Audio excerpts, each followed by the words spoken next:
On Tuesdays in the 1990s, I lived a divided life. I spent my mornings staring at expansive spreadsheets of human behavior. The goal was to sift through thousands of people to predict who would become depressed. We tracked age, gender, income, marital status, and clear patterns emerged. We found that early in life, depression is twice as common for women. We charted how health problems, singlehood, and age overlapped to create highly accurate mathematical generalizations about groups of people. Then at noon, I would walk over to the psychiatric clinic, and all that clean math evaporated. I was sitting across from a real patient. We'll call her Miss D. She is a 45-year-old mother crying uncontrollably. Her husband had slammed the door after an argument and left on a trip. She is terrified he is seeing another woman, and she is paralyzed by the thought that confronting him will end in divorce and losing custody of her teenage son.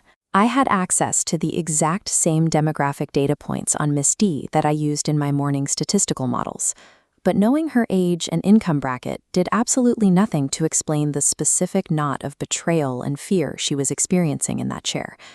This reveals a profound limitation in mental health.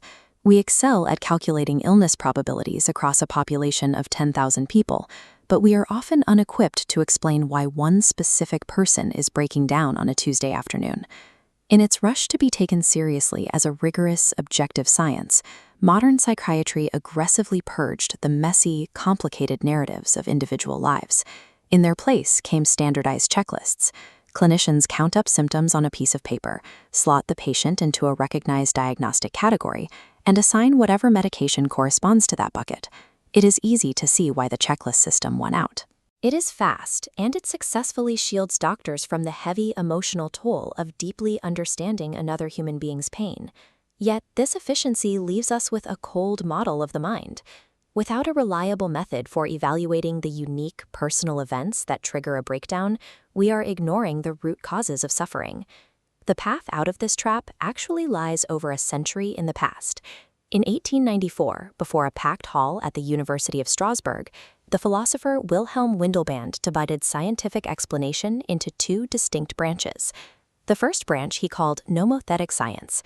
This is the search for universal rules that are always true across all time. The laws of gravity, thermodynamics, and broad economic trends live here. It is the science of generalizations. The second branch he named idiographic science. This is the study of unique, unrepeatable historical sequences. Think of geology. Explaining why a specific valley exists requires tracing the exact, one-time path of a glacier carving through the rock. Both are required for a complete scientific picture. If you want to explain how our moon formed, you need the nomothetic laws of gravity, but you also need the idiographic history of the exact Mars-sized asteroid that smashed into Earth 4.5 billion years ago. The crisis in modern psychiatry stems from confusing these two branches. We try to force highly specific personal grief into a nomothetic box, treating a patient's unique life history as if it can be solved by population statistics. Evolutionary biology proves that humans do share universal nomothetic goals.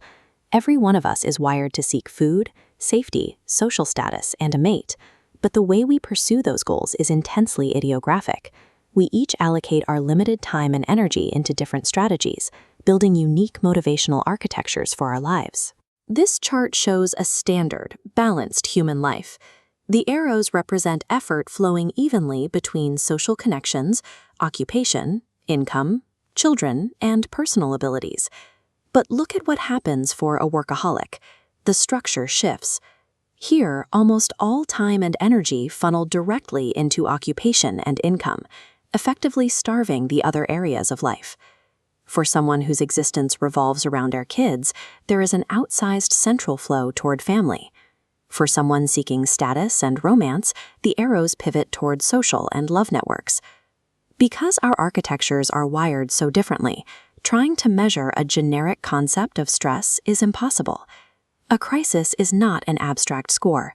It is a specific disruption that blocks a critical pathway in a specific person's life web.